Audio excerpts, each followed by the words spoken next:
Has IndyCar managed to Peacock block itself? We'll be talking about IndyCar moving all of its streaming platform services from NBC Sports Gold to NBC's current large streaming platform, Peacock. And you know, I've got a lot of things to say about this, not only in 2021, but looking forward to the next TV contract, which is scheduled to start in 2022. We also need to talk about IndyCar Testing because one of the major stars is back on form, or at least it looks like from the lap times in testing, and also a new team and new driver have had surprising pace. Let's get into it. So welcome to the Mobile Command Center here in Daytona, Florida. And we're not exactly in the Speedway, as you can tell by the digs, but it's good enough, and it means that we're going to have some great coverage of the Rolex 24 this week going forward. And I also want to say that later, or tomorrow, I'll be doing a live stream on this channel. So if you want to come in and enjoy some live content where we talk about a lot of the things that either I've talked about in recent videos, we'll talk about in future videos, or we'll talk about in this video, and you want to kind of ask me live questions, that'll be at 5 p.m. Eastern time tomorrow. I'll have that scheduled by this evening. But obviously you guys are here for the main show, the main content, which is talking about IndyCar testing and also the move to Peacock. So we'll start with IndyCar testing first because there are some definite interesting points to talk about, particularly who was fast. So really it's going to be talking about the top of the time charts and also the bottom of the time charts because both of those things have very interesting implications for this year. So let's bring up the results. Again, unofficial. This is kind of an aggregate of many reports, some that I've been able to get myself and some that have come from other outlets, but I'm pretty certain that this is about how the times ended up sorting themselves out after 3 days of testing, Monday, Tuesday, and Wednesday of last week. Alexander Rossi topped testing at a 52.2. Again, lap times aren't super important. It's more representative of how close the drivers and the cars are, more than kind of saying, okay, well, wow, Rossi did 52. That's an amazing time. No, it's more like, okay, Rossi was round about a tenth up on Scott Dixon. Those are the kind of things you need to be looking at. But really the closeness in between the top three, especially of Dixon, Herta, and Rossi, I think is really going to be indicative of what we're going to be seeing this year. I think if you throw Joseph Newgarden in there, Simon Pagenaud, Will Power, you've really got kind of the guys who are going to be going for many of the wins and the top positions going into the 2021 season. Marcus Ericsson, who only tested on Tuesday, of course, had a pretty good time. He was the second fastest of the Ganassi cars. Alex Palou, we've already talked about him, as well as Sebastian Bourdais. Those guys were testing on Monday. The Tuesday test included guys like Alexander Rossi, Colton Herta, and Jack Harvey, who is the third fastest of the cars with the Andretti Go Fast parts on it, even though, of course, that is a Meyer Shank Racing entry. And, Jack Harvey always does such a good job. I want to not be as surprised to see Jack Harvey doing well, and I think Meyer Shank may really surprise some people this year if they didn't already do that last year. The second page is where things get really interesting as we get to the bottom of the time charts, and we see many of those guys who were running on Tuesday and Wednesday. Ryan Hunter-Reay returning, finally confirmed in the DHL Andretti Autosports Honda. That's good to see. Graham Rahal and Takuma Sato both testing for Rahal, Letterman, Lanigan. Max Chilton still, I think, unconfirmed as the driver of the first Carlin Racing car, though he was testing, and it seems like there really wouldn't be another choice, right? Dalton Kellett actually improved from the time that I actually initially reported last week, so he actually did break into the 52-second bracket. Marco Andretti was testing as well. I'm sure all you guys will maybe be asking some questions about that because, of course, it was announced that he would not contest the full season, but he is still scheduled to do testing for the team, and you'll notice number 29. This is the car that I think many people are expecting James Hinchcliffe to eventually take. And what is also interesting is the car that was testing had Steinbrenner Racing logos on it. So it appears that George Michael Steinbrenner is still going to be involved with this particular effort, which, again, we're 99.9999% certain is going to be James Hinchcliffe. But the bottom of the chart, that's probably where everybody's wanting to look. And we have two NASCAR drivers back here, for lack of a better term. Jimmie Johnson, of course, we've talked about him. We talked about him in an entire video about this particular testing time. Now, he did a lot of laps. I think it was well over 100. It may have been even more than that. Somebody had asked about that or wondered how many laps he did. Of course, they're going to run him a lot. Naturally, if you're going to test a new driver or a driver who doesn't have that experience level, you want to get him as much seat time as possible, and they definitely did that. I would expect nothing less from Ganassi Racing. But the fact remains, at a 53.691, he is extremely close to Cody Ware, who this was not super publicized. I did see that the Indy Star, to their credit, wrote an article about this, but not a lot of people have been talking about Rick Ware Racing. But Rick Ware Racing, an association with Dale Coyne, they rented out the entire track on Wednesday, and a lot of people, I think, who were in the know that Cody Ware was going to do this were expecting him to not be very fast. But as it turns out, his lap times were very similar, if not faster, though I couldn't officially confirm that, or 100% confirm that anyway. They were very close to Jimmie Johnson's. And considering he has, I would describe, less single-seater open-wheel experience, though he does have experience in LMP2 machinery, that is honestly very impressive for Cody Ware, and seems to indicate that he is going to be racing in IndyCar at some point this year. And Rick Ware Racing even teased that they are going to have an announcement pretty soon on their plans in IndyCar for 2021. So everybody who is saying this program was vaporware, well, they got to testing at least, and Cody Ware is the driver. Now, his time's certainly impressive, I think. Again, kind of just getting in the car for the first time, really knocked those lap times down as far as I've been hearing. He really just took to it very quickly.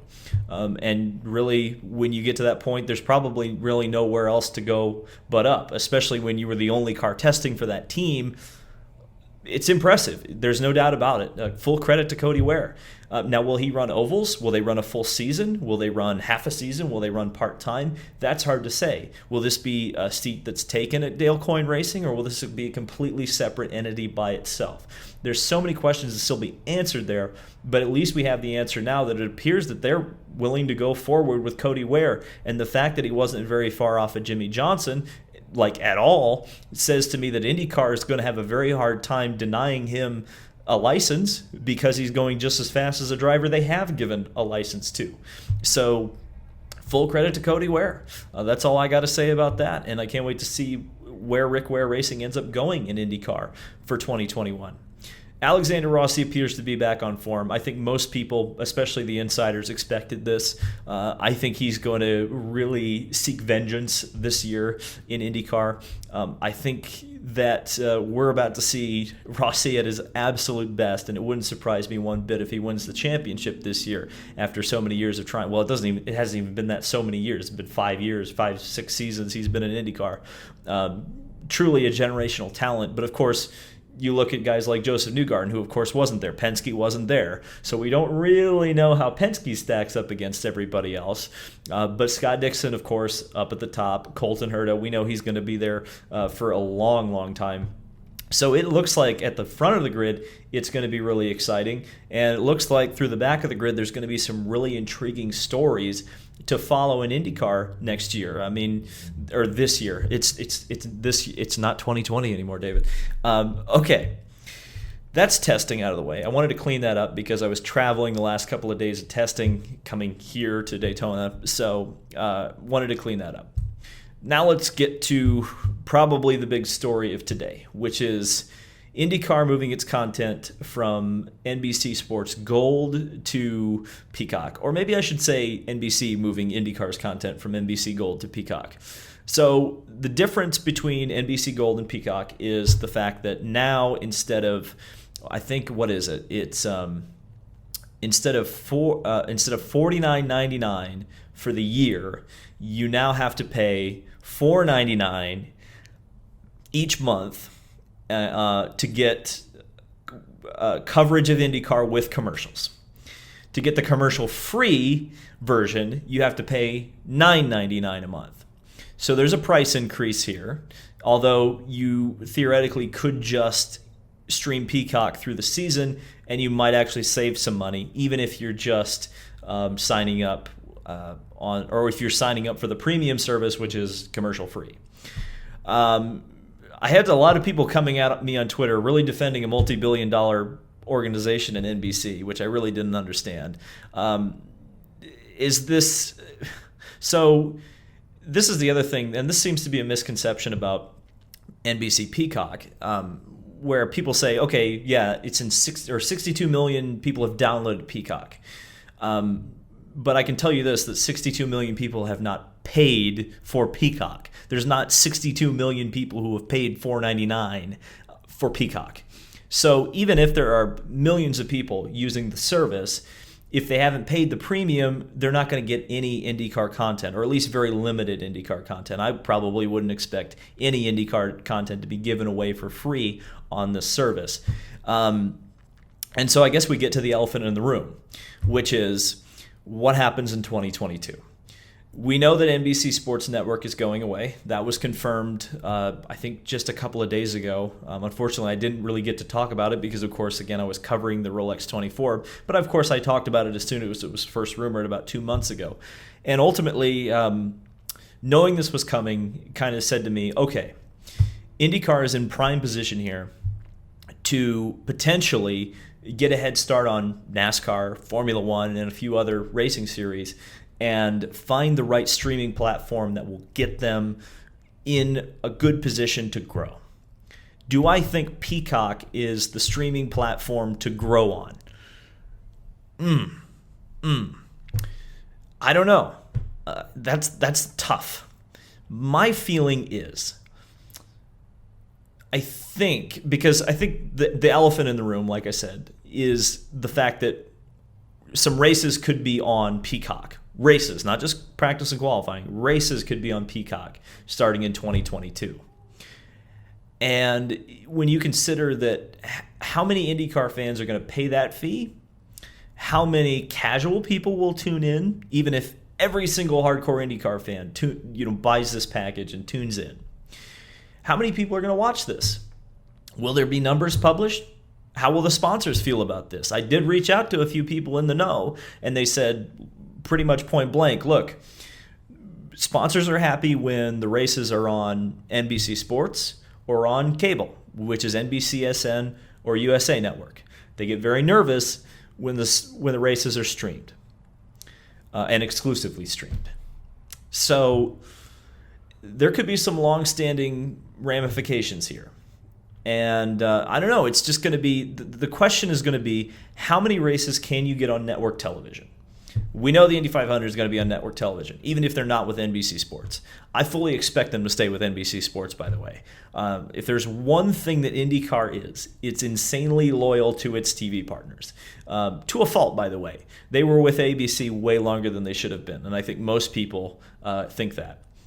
Hell, Tony George signed a TV deal with Versus for 10 years, Versus, which eventually became, of course, NBC Sports Network, but it didn't become that for about, 8 or 9 years, and really right about to the end of the initial contract he had with Versus. So, given recent history, and I know it's Roger Penske's IndyCar now, but there's so many elements still there from the previous administration. Do I think Roger's going to come in there and shake things up significantly? I don't think so. And I also think that NBC has earned a lot of equity with IndyCar based solely on the fact that they have managed to really take the Indy 500 seriously.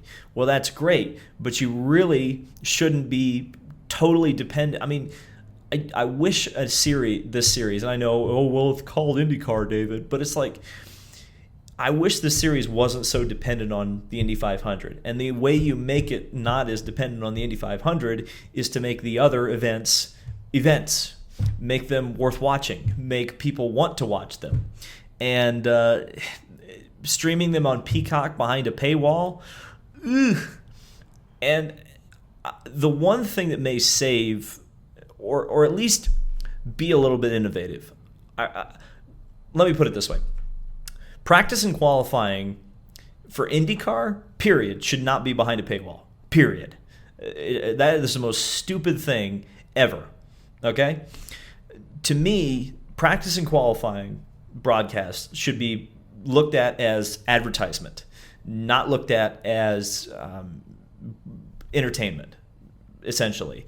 I think, again, if I were in charge of IndyCar, I would make that the advertising budget to stream things, to put together social media content, and push the hell out of races. Not rely on NBC so much to do all the promotional work, because they clearly will do that for the Indy 500.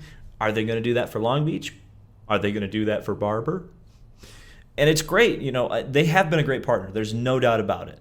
But at the same time, you really don't want to get pushed around here. I would be very disappointed if IndyCar, because NBC wishes them to be, puts a bunch of races behind a paywall. That's what I would worry about. And to me, it kind of feels like that's where things are headed. And I don't know. I don't know what the future holds. I don't know how the sponsors will react to that. I suppose it depends on what the coverage is like outside of Peacock. And for those races that are on Peacock, boy, oh boy, better hope you sell some tickets. I guess that's the only way I can say that.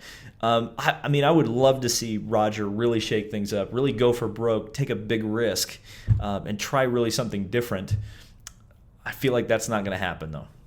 I don't know. I'm definitely pessimistic about Peacock.